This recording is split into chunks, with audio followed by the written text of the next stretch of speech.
इन मुद्दों को लेकर के लड़ाई चल रहा था और उन मुद्दा तो जीवित है, आज भी है। इसलिए वो कम्युनिस्ट पार्टी यदि उन मुद्दों को छोड़ देगा तो कम्युनिस्ट पार्टी सचमुच में समाप्त हो जाएगा।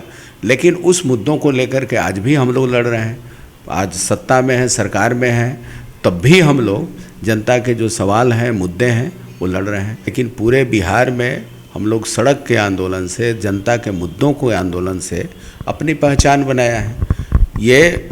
ये चुनावी तरीके से, दौर से सारा चीज़ का समाधान संभव नहीं है। सड़क पर भी बहुत सारी चीज़ें समाधान होते रहा है। पार्टी उस समय झटका लगा था और लेजिस्लेटिव हिसाब से आप समझिए, ये विधायी हिसाब से समझिए, विधानसभा के सीटों के हिसाब से समझिए, तो एक झटका लगा कि कम्युनिस्ट पार्टी ख़त्म हो गई है। बात की जाए महानंद जी, तो देखा गया था बीच में कम्युनिस्ट पार्टी कहीं ना कहीं ख़त्म होने के कगार पे बिहार में आ गई थी। लेकिन अचानक दौर आया 2020 का।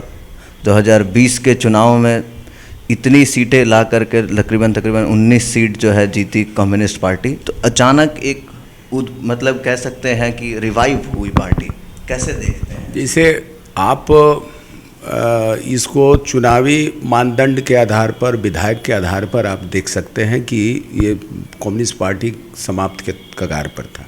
2010 में हम लोगों का खाता नहीं खुला था, तो ऐसा नहीं था कि पार्टी ख़त्म हो गई थी।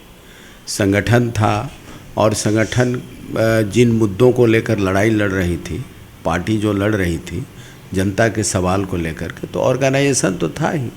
हम लोग तो शुरुआत से कहाँ, हम लोगों के ज़्यादा तो जीते नहीं हैं, लेकिन पूरे बिहार में हम लोग सड़क के आंदोलन से, जनता के मुद्दों को आंदोलन से अपनी पहचान बनाया है।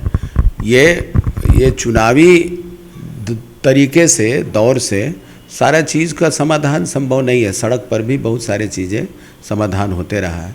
गांव में वोट देने का अधिकार हम लोगों ने तो चुनावी विधानसभा में आकर के तो नहीं किया, वहाँ सड़क पर ही लड़ कर के हम लोगों ने अधिकार हासिल किया है। इसलिए पार्टी उस समय झटका लगा था और लेजिस्लेटिव हिसाब से आप समझिए, ये विधायी हिसाब से समझिए, विधानसभा के सीटों के हिसाब से समझिए, तो एक झटका लगा कि कम्युनिस्ट पार्टी ख़त्म हो गई है। लेकिन जिन मुद्दों को लेकर के लड़ाई चल रहा था उन मुद्दा तो जीवित है, आज भी है। इसलिए वो कम्युनिस्ट पार्टी यदि उन मुद्दों को छोड़ देगा तो कम्युनिस्ट पार्टी सचमुच में समाप्त हो जाएगा।